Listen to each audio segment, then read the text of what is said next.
Hello everyone, welcome back to online lecture series on heat transfer. Today we are beginning a new topic of convection. So let's begin. Our third part of convection is hydrodynamic and thermal boundary layers. In our previous lecture we have finished empirical correlations for free and forced convection. So let's have a quick revision of that topic first and then we will begin this new topic.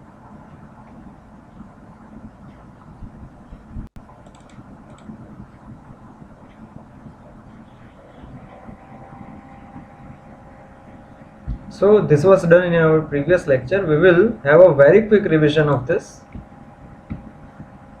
First we studied about bulk and mean film temperature. The second topic was local and average convective coefficient.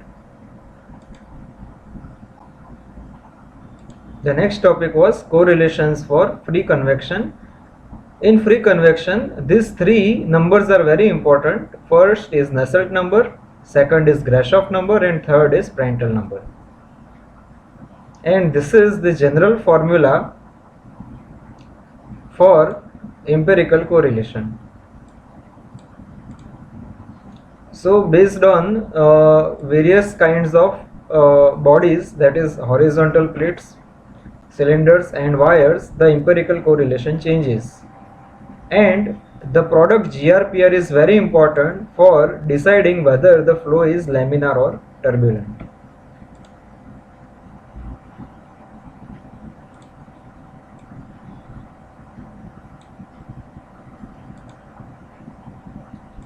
So this is one of the important thing, that is equivalent diameter.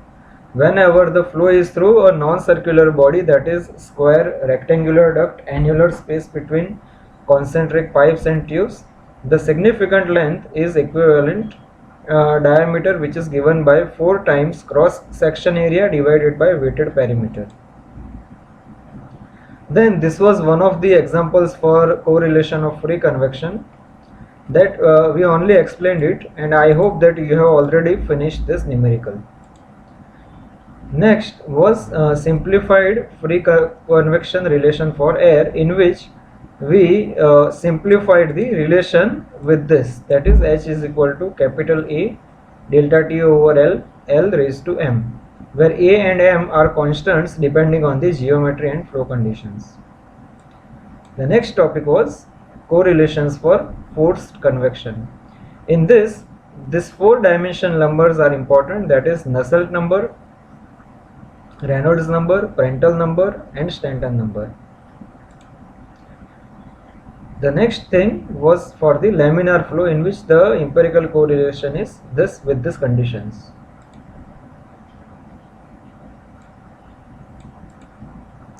Then the next was for cylindrical surfaces, that is flow inside the pipes and tubes.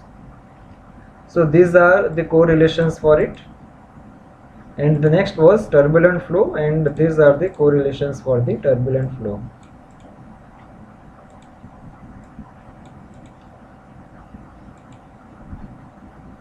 And this was one of the examples for empirical correlations for force convection.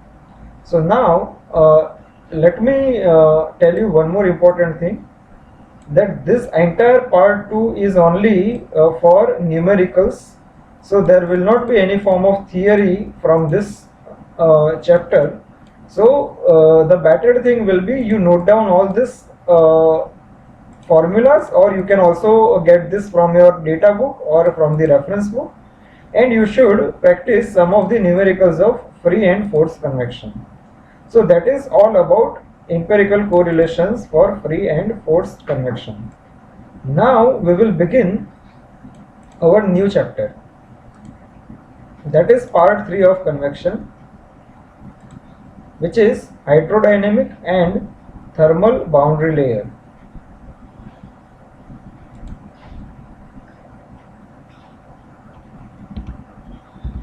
So first we will go through the introduction of this chapter.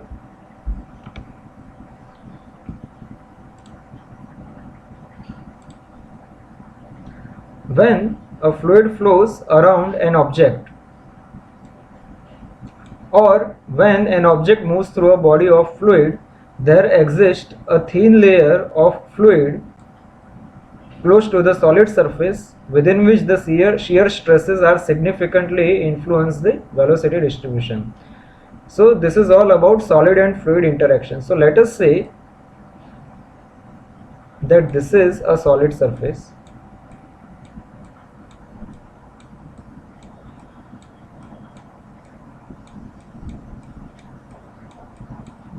Okay, and above this solid surface there is a flow of fluid. Okay, so there exists a thin layer of fluid close to the solid surface within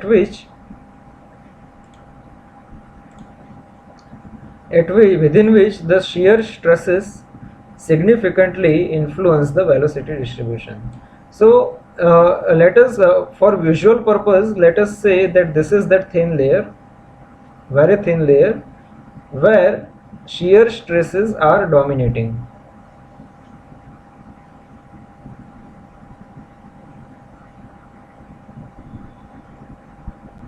Okay, so this will be the layer. So for example, whenever the shear stresses are present, there will be a change in velocity or variation in velocity will be observed. So for example, let us say that this velocity is 5 meter per second. Okay, so this is the layer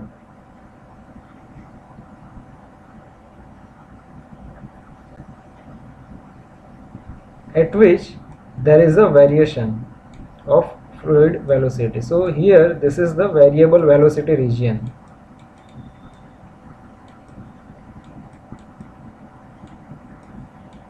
Okay, so here you will observe variation in the velocity, and above this region, that is above this yellow region,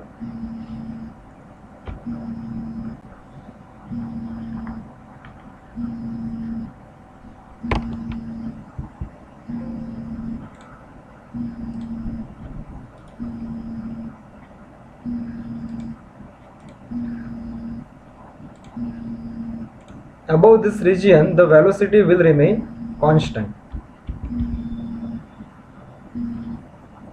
Okay, the fluid velocity varies from 0 at solid surface.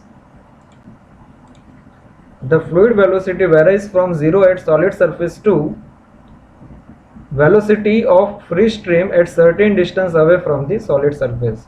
So if we zoom this region, this yellow region, then here it will be 0, and as we move away, that is as we move upward, it will reach that free stream value, that is 5. So the fluid velocity varies from 0 at the solid surface and to the velocity of free stream flow at certain distance away from the solid surface. This layer, that is, this is the region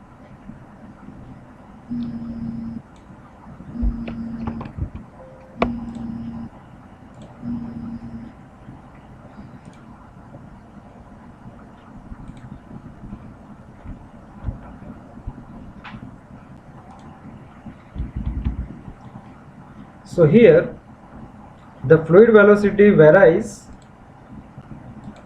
from 0 at the solid surface and it reaches to free stream velocity at certain distance away from the solid surface.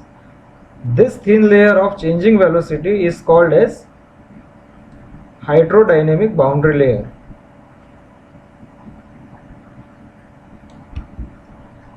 Heat transfer occurs due to heat conduction and energy transport by moving fluid within this thin layer. So the value of convection coefficient H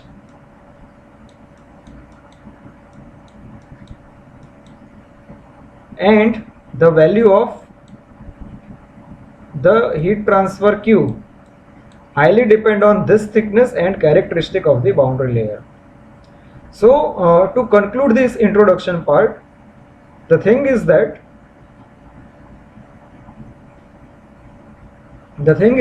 here whenever a fluid is flowing in contact with a solid surface, at very close vicinity of this solid surface there will exist a layer where shear stresses are dominating, and because of that variation in velocity will be observed. And in this region the heat transfer occurs due to heat conduction and energy transport by moving fluid. So value of H and Q highly depends on this thickness and characteristic of the boundary layer.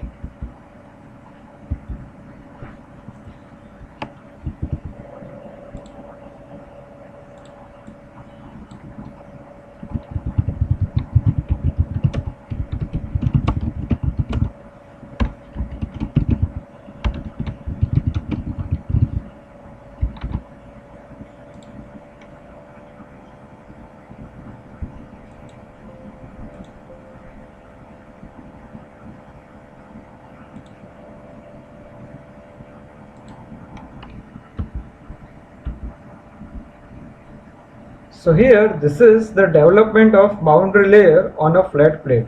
This is a very detailed topic. So consider a continuous flow of fluid along the surface of thin plate. So this is the thin plate, as you can see here, blue dashed line, and above which there is a continuous flow of fluid.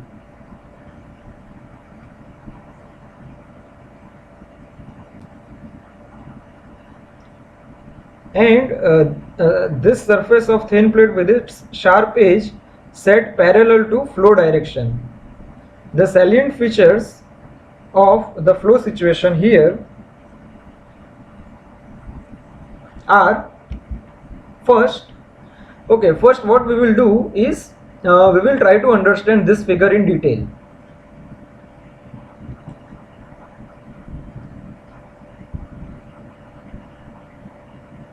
So here this is our flat plate and there is a flow of fluid above this plate, and this is u infinitive velocity. So this is called as free stream velocity. And as I was telling you in introduction part, that there exists a region which is very near to this flat plate where shear stresses are dominating. That is, this entire region is that region of hydrodynamic boundary layer. Okay, and one by one we will discuss all these points in our salient features. The only thing is you need to take care is the x-axis here will be the distance from the leading edge, and y-axis will be the value of velocity of fluid inside this boundary layer.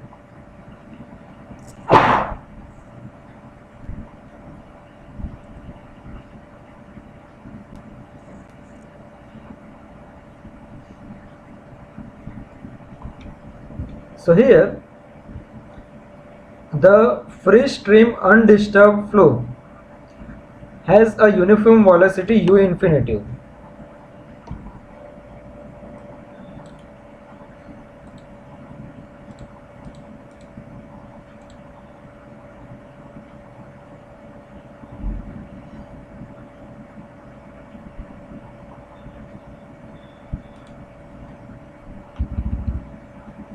The free stream undisturbed flow has uniform velocity u infinitive in x directions. The particles of fluid adhere to the plate surface as they approach it, and the fluid has slowed down considerably. The fluid becomes stagnant or virtually slow.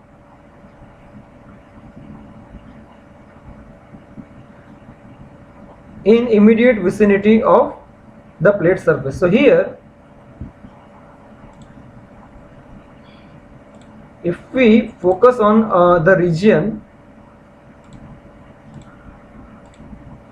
that is, let us talk about this region.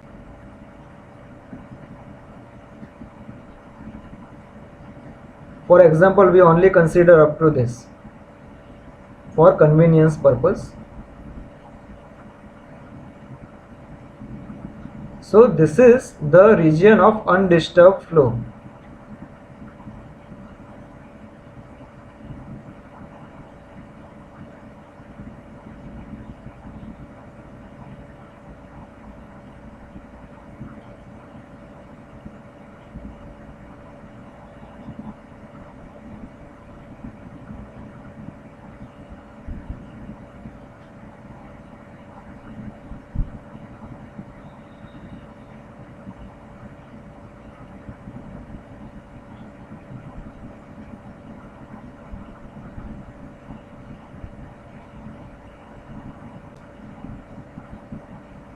Okay, so here at the entire surface, this entire region, the velocity will remain only u infinitive, that will not change. Okay, however, if we see the region which is below this, here the particles of fluid adhere to the plate surface as they approach it, and the fluid is slowed down considerably. So the velocity will be very less in this region, exactly near to this plate surface, and the fluid becomes stagnant, that is almost zero velocity in the immediate vicinity of the plate surface. So the region, the other region that we are discussing right now is this.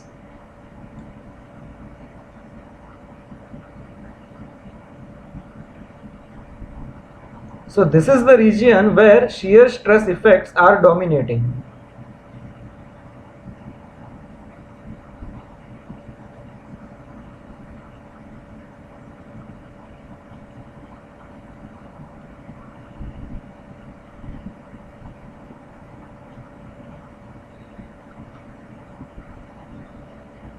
So this will be the region where the effects of shear stress are present and velocity of fluid is not equal to u infinitive.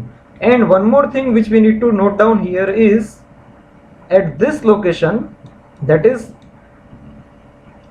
the location which is exactly near to this solid surface, the value of u will be equal to 0. Almost, actually it should be approximately 0.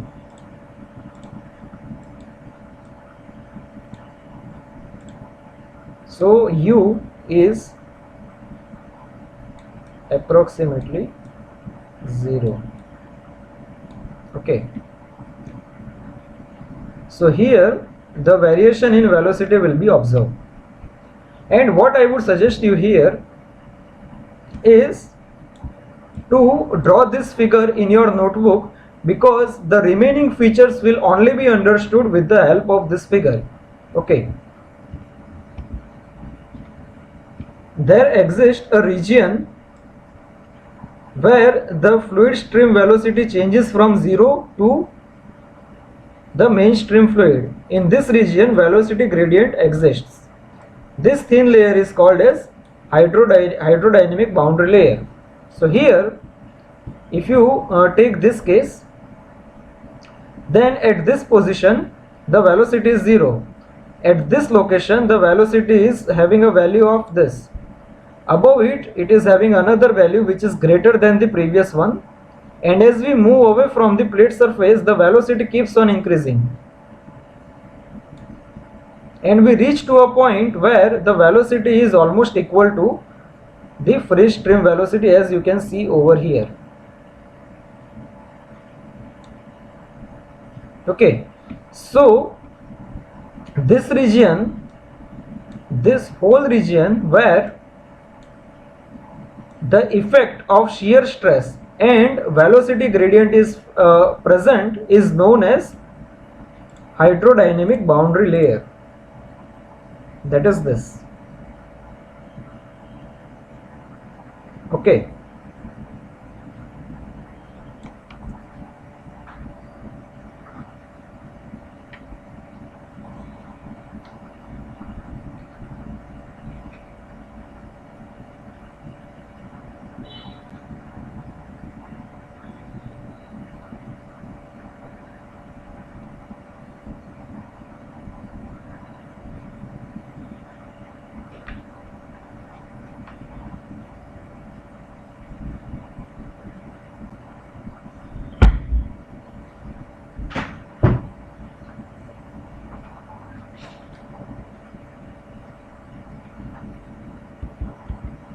Now the next point is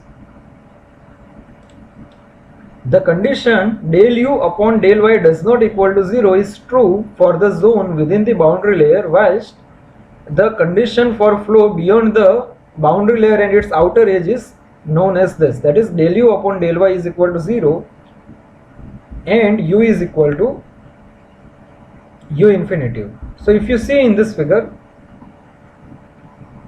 again, then this is the region, the whole blue color region is the region where del u upon del y does not equal to 0. That means the value of velocity will change with respect to the height, and in this yellow region which is above this boundary layer region, there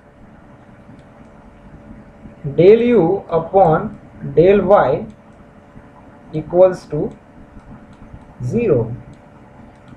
That is u is now equal to u infinitive. That is the only meaning of that point.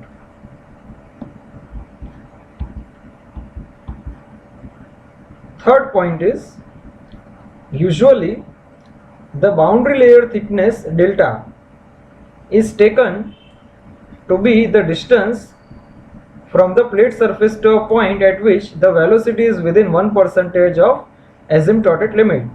So here u is equal to 0.99 of u infinitive. So in this figure, here it has been written. So here now we are defining the thickness of this boundary layer. So we are assuming that the height delta at which the value of velocity is 99% of free stream velocity is known as the boundary layer thickness. It is clearly written over here, and it is applicable throughout this boundary layer over this entire region.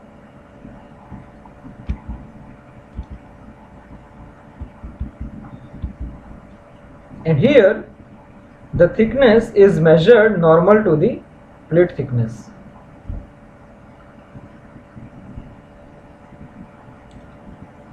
The boundary layer is normally very thin in comparison with the dimensions of the body immersed in the flow.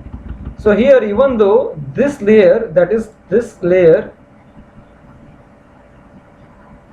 looks very big, in reality this layer is very small in comparison with the overall dimensions.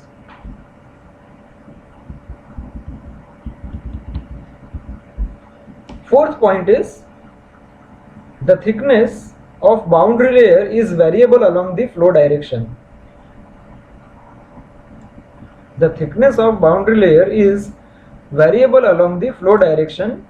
It is 0 at the leading edge of the plate, and it increases as the distance x from the leading edge is increased. It is due to the viscous forces which dissipate more and more of energy as the fluid stream as the flow proceeds. So to explain this portion, here if you see,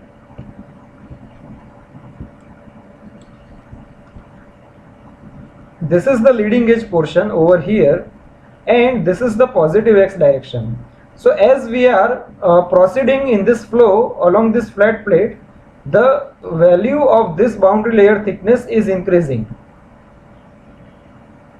and it is 0 at this leading edge, and as we keep on moving, this thickness is also increasing, and it is because of the reason that the viscous forces predominates as we move or as we proceed in this flat plate.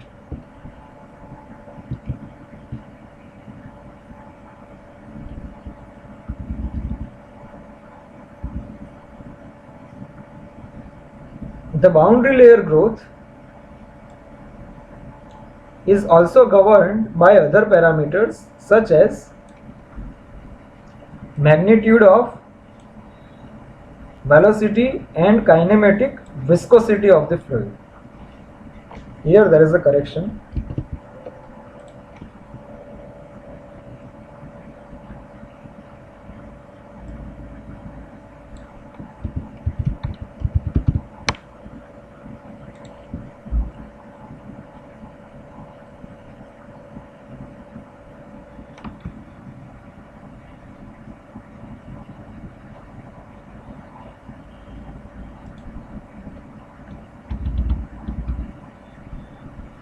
So here two parameters are very important for the boundary layer growth.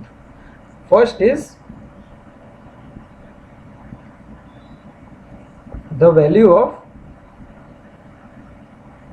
velocity v and kinematic viscosity nu, which is equal to mu upon rho.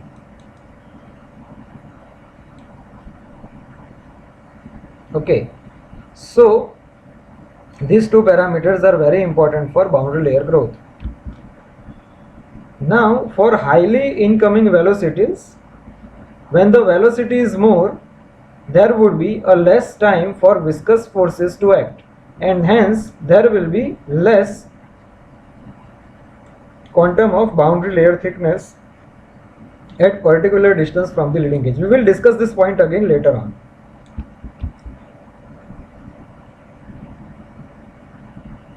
For some distance from the leading edge, the boundary layer is laminar. This is very important part. The boundary layer is laminar, and velocity profile is parabolic in nature. Flow within the boundary layer is laminar boundary layer is smooth, and streamlines are essentially parallel to the plate.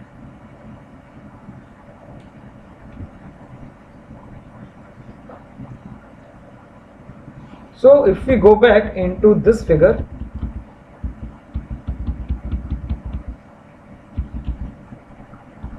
so here for the beginning of the region, this portion of the region, the flow is essentially laminar, and the streamlines are parallel to each other,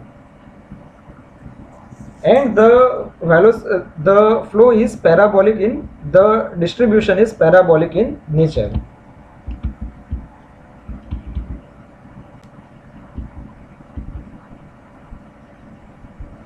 The velocity profile is parabolic in nature. Subsequently, the laminar boundary layer becomes unstable at some region, and laminar flow undergoes change in the flow structure at the certain point that is known as transition point in the flow field. That can be seen over here. So this is the transition phase.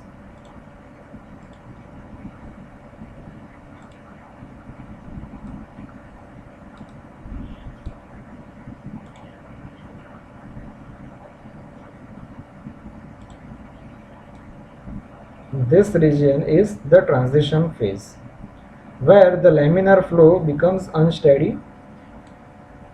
So this is known as the transition phase, and the end of the laminar layer and beginning of this layer is known as transition point.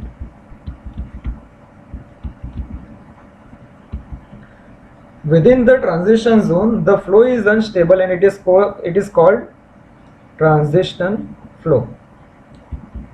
After going through a transition zone of finite length, the boundary layer entirely changes to turbulent boundary layer.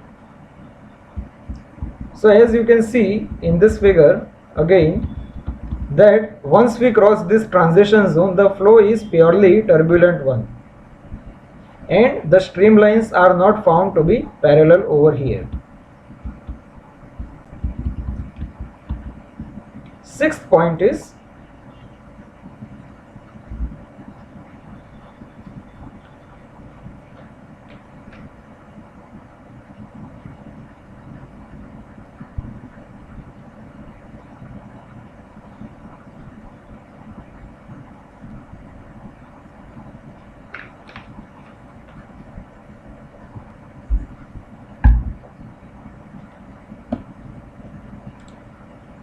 the turbulent boundary layer does not extend to the solid surface.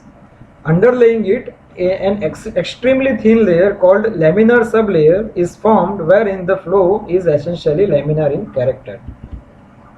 So what is the meaning of this? Even in this turbulent flow region, turbulent boundary layer, there is a thin layer where the characteristics of the flow are still laminar one, and it is known as laminar sublayer. So even though this is purely a turbulent layer region, very near to this solid surface there is a layer which is known as laminar sublayer, where the flow characteristics are laminar essentially, with streamlines to be parallel to each other.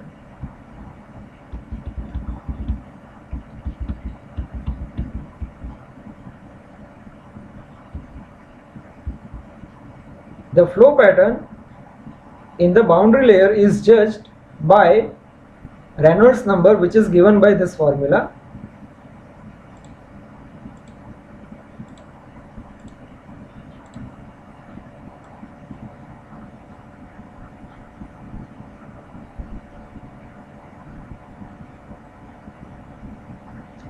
And if you recall our standard formula in our previous chapter that we have studied, we were studying Re is equal to rho V d over mu.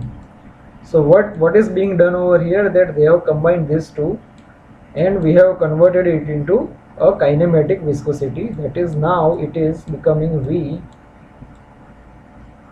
d upon nu, and in our case the free stream velocity is u infinitive, and instead of d we are having distance x for flat plate, and the denominator is with kinematic viscosity nu.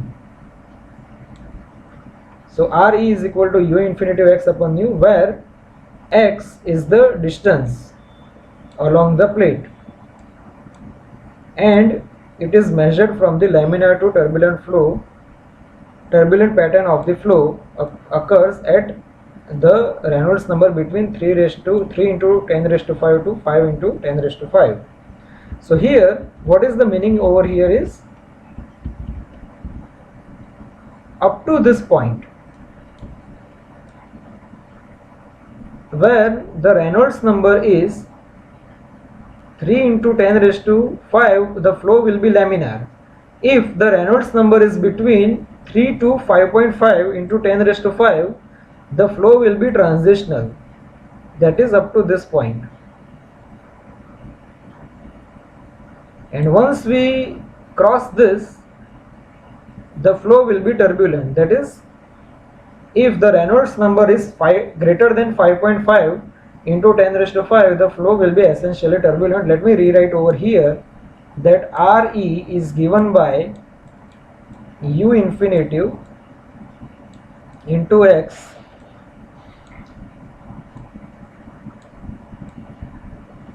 by nu.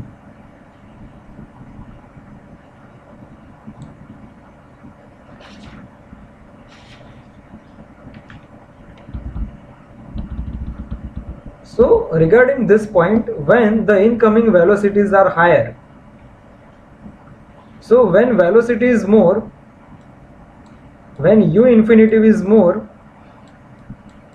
there will be less time for viscous forces to act. That is, Reynolds number will be higher, so there would be less quantum of boundary layer thickness at particular distance from the leading edge. So that is the meaning over here, that when the velocities are low, it will be the viscous forces will be dominating, that's why it will be a laminar flow.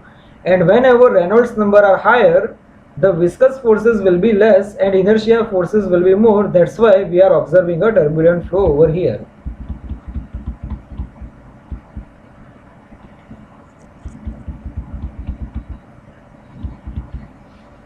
Now the next point, 8th point, is velocity distribution in laminar and turbulent boundary layer on a flat plate, that is based on this figure.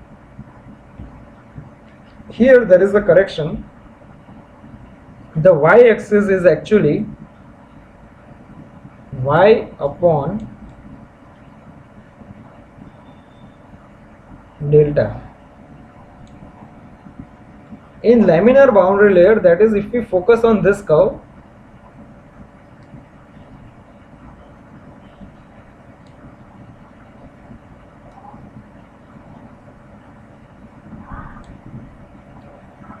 the velocity gradient, that is this portion, u upon u infinitive, becomes steep as one proceeds along the flow. So as we move along the flow,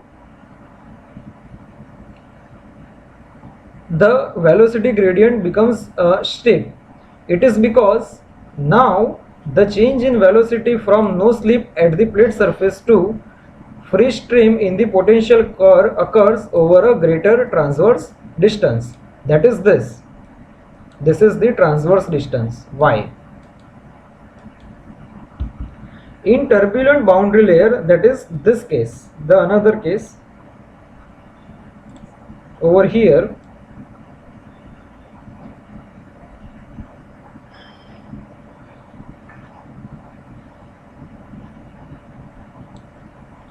there occurs an interchange of momentum and energy amongst the individual layers comprising of the boundary layer.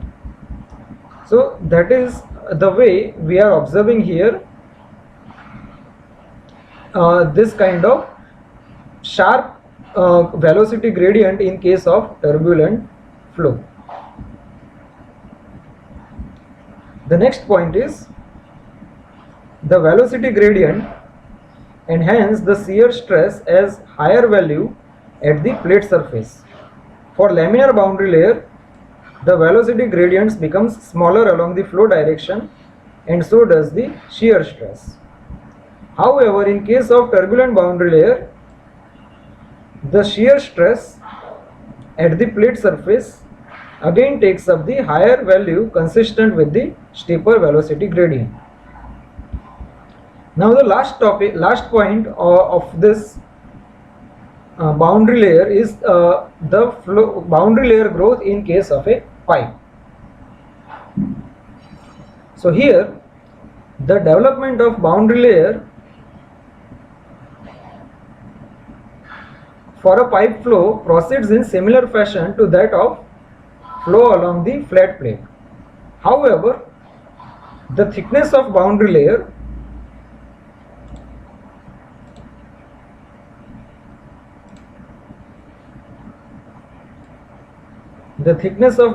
is limited to the pipe radius because the flow is in confined passage. So if we focus on this figure first, here we are having two figures right now. First figure at the top is for laminar flow and bottom one is for the turbulent flow. And here the boundary layer is only limited to the pipe radius because here we are not having infinite region for flow of fluid.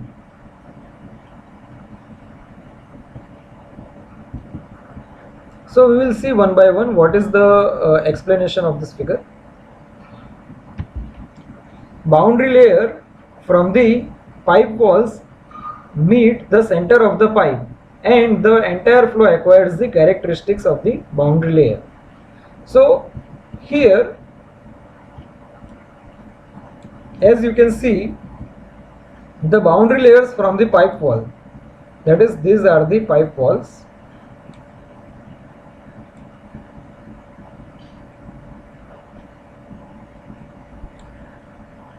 meet at the center of the pipe, that is it meets over here.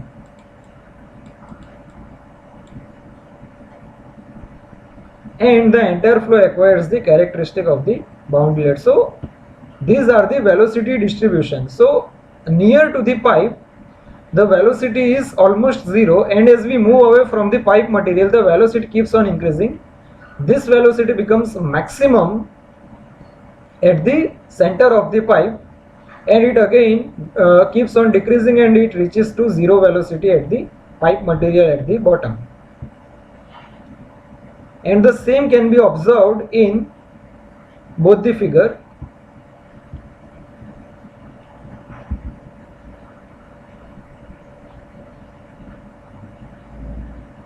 And there are two things.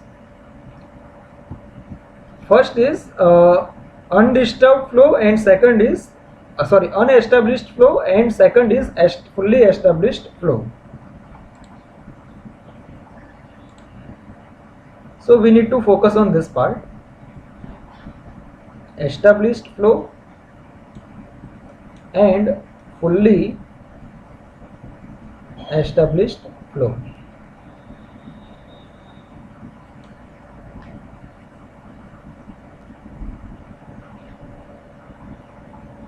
So here if you see in this figure, at the entrance the velocity is almost same, and there is no sufficient velocity gradient being observed, and as we move away the velocity gradient is visible enough. And if you see the curve which is drawn over here,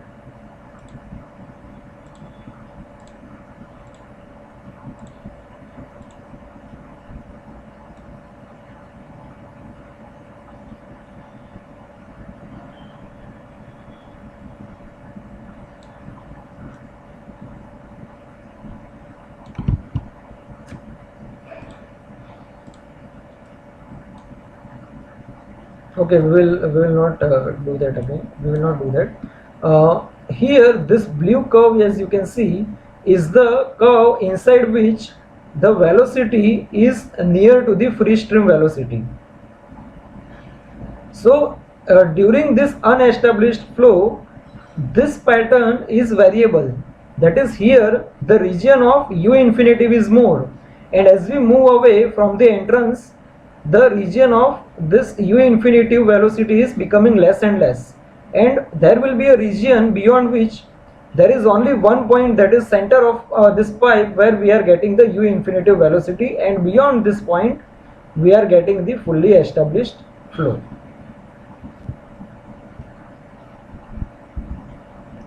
Further, the velocity gradient and wall shear stress are greatest at the pipe entrance and drop to a steady state value at and the beyond the region of fully developed flow. So the entrance length which is required for flow to become fully developed turbulent flow is dependent on the surface finish,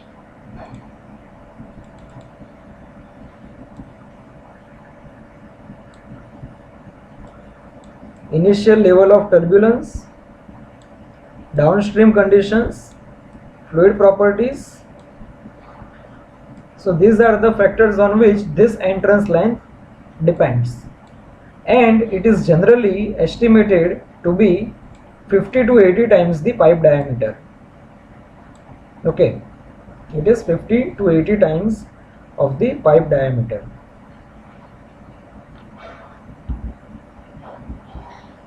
Now our next big theory is differential equations for hydrodynamic boundary layer.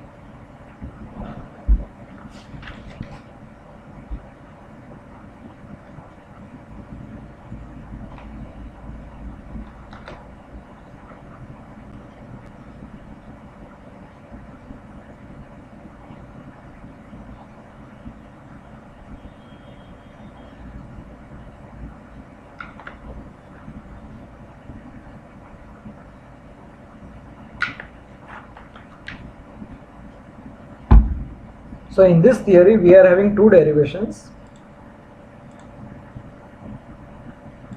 First is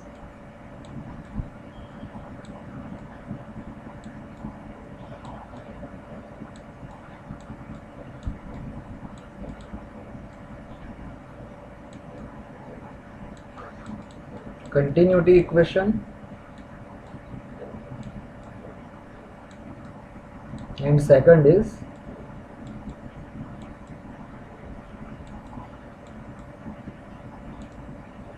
momentum equation.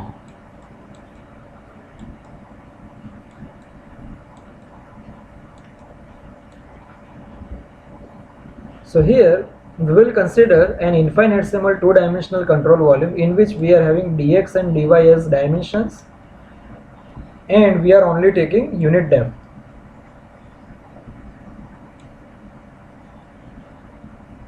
Within the boundary layer region. So this is important part, that we are taking it within the boundary layer region. And we can assume that first is flow is steady and the fluid is incompressible. So here density is taken to be constant.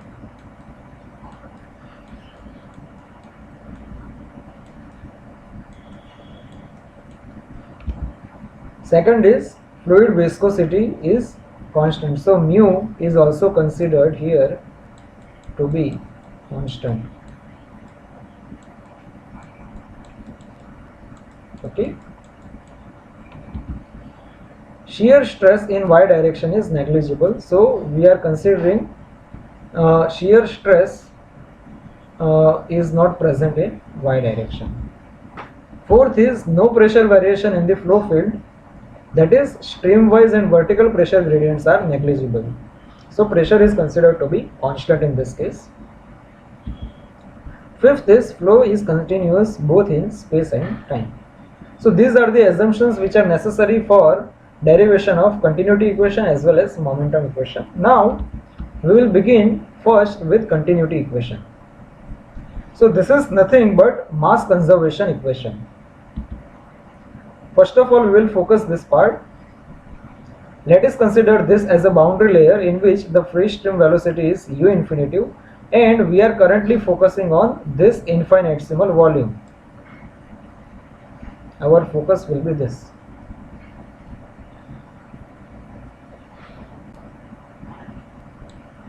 Okay, and we have zoomed it over here. That is our control volume, capital A. Let u, this u, represent the velocity of fluid flow at the left hand face AD. So here on AD part,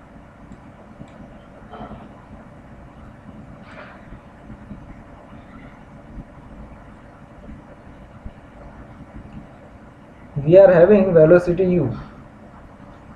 Since the area of this space can be made arbitrarily small, the velocity u may be assumed uniform over the entire surface. So as it was written that the depth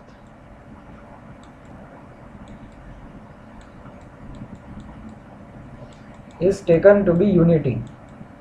So the only dimension which is remaining is dy. And here if you see this control volume, it is having dimensions of dx and dy, and it is having a unit depth of 1. So this face is considered to be very small, so u will be same. So everywhere it will be u only.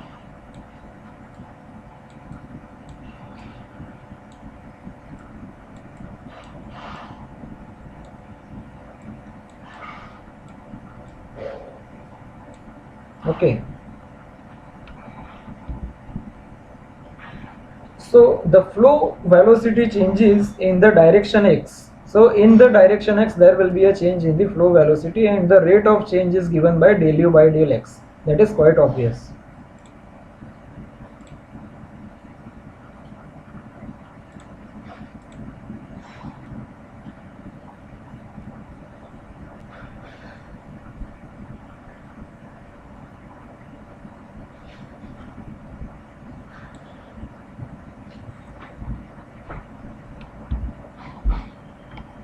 So during this distance x dx, during this distance dx, the change in velocity during the distance dx is given by del u upon del x into dx. So here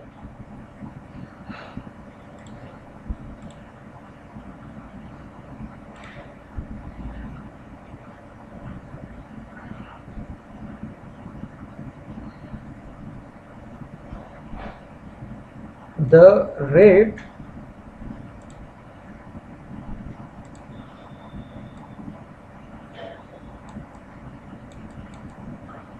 of change of velocity was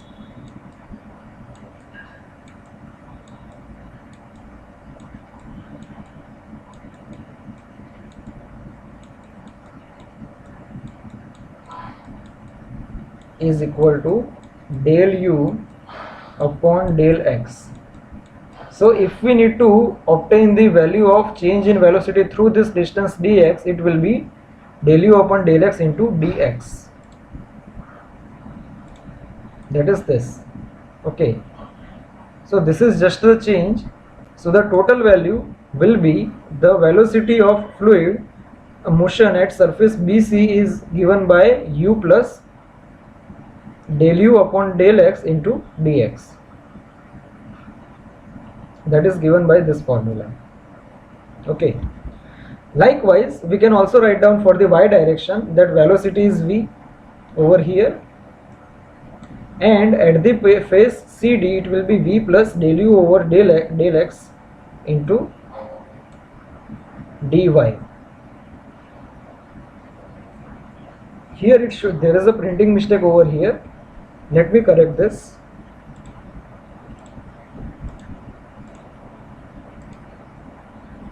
This has to be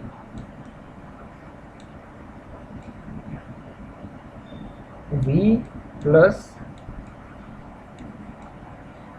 del v over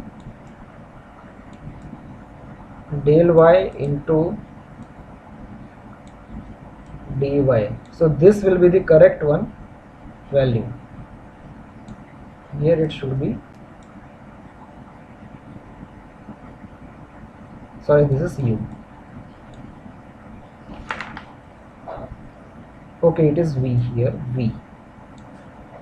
So let me speak it, v plus del v over del y into dy.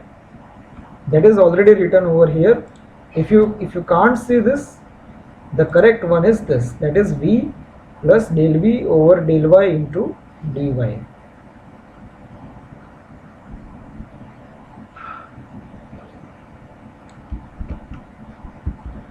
Now the mass flow entering the left face of control volume during the time interval d tau is given by this formula, that is fluid influx is given by density into velocity into area into time. And if you recall, our mass formula that we have already seen is rho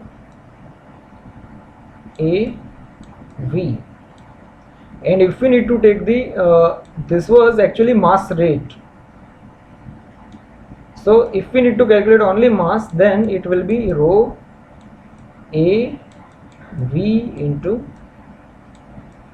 tau, that is rho into u into dy into 1 into d tau. Now during the same time interval, the mass of fluid flowing out from the right face is given by this, that is fluid efflux, rho into u plus del u by del x into dy into d tau. That is exactly based on this above formula. The only difference is here we were having u.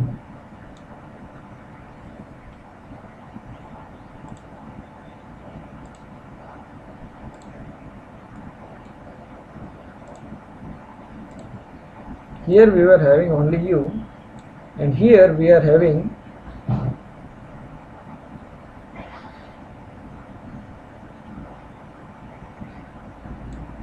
u plus del u by del x. That is the only difference. Likewise, the way we have written fluid influx and fluid efflux for the horizontal sides, now we can write down for the vertical sides. You can draw this figure first so that you will be able to understand the derivation on our current slide, that is here. So here the flow, mass flow entering the bottom face is given by this, and for the top face it will be like this.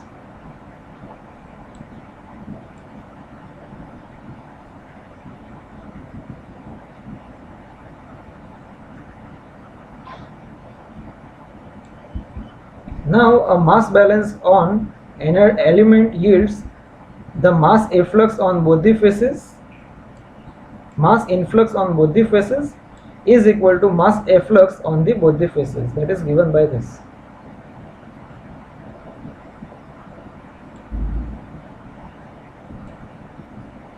Okay, so we need to simplify this, and once we simplify we will be obtaining this formula. This you can do it by yourself, or we can also do it right over here.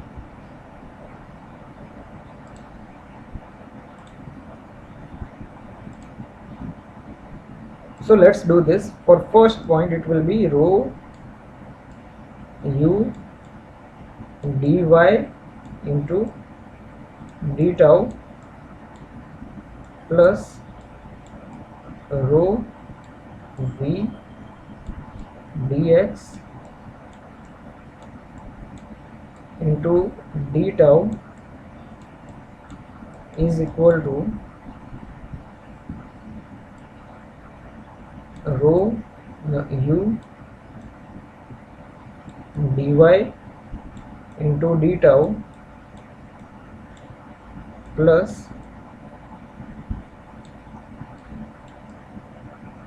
rho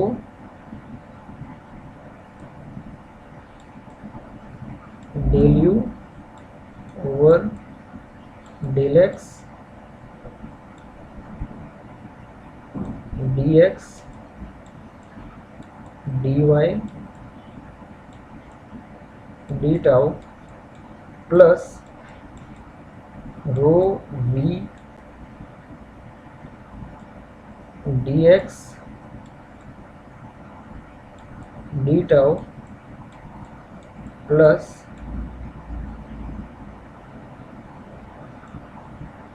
rho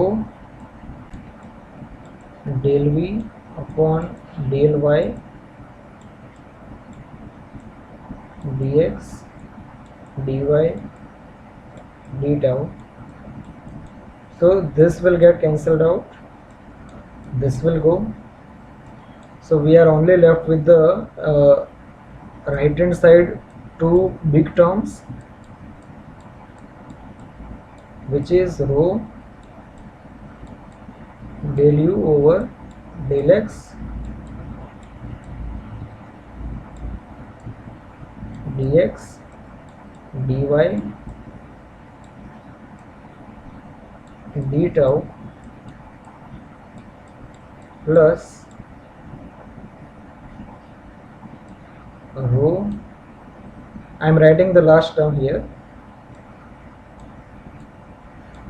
del v over del y into dx dy d tau. So here is equal to 0. So cancelling the common terms, what we will be getting here is del u over del x plus del v over del y equal to 0. So that will be our continuity equation. So what you can do is you can pause this video and you can write down everything. So I will be erasing this now.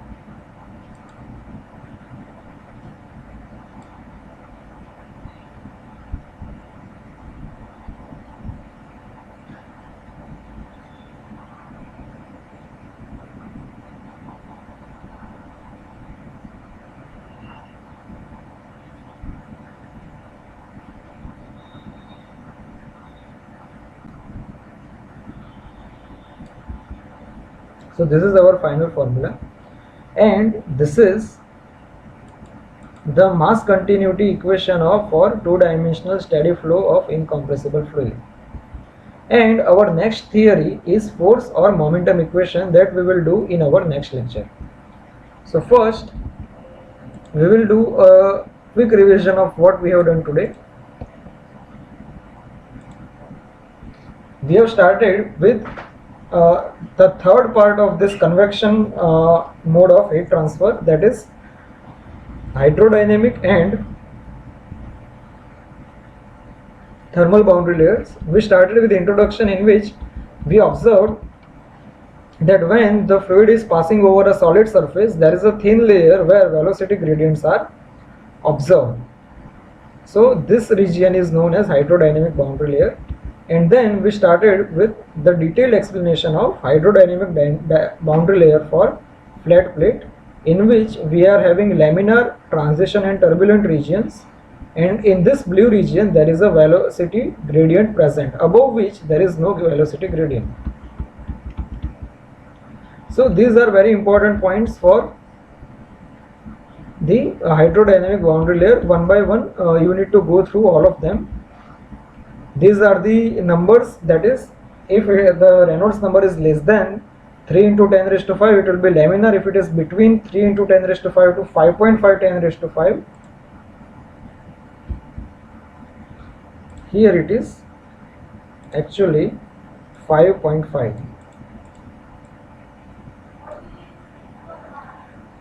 If it is between these two numbers, it will be a transitional, and if it is greater than 5.5 into 10 raised to 5, it will be a turbulent one. These are velocity distributions, and this is for the pipe flow. Then we studied about the differential equations, and the last topic was continuity equation, which is a mass conservation laws representation. So this is end of this lecture. Thank you for watching this.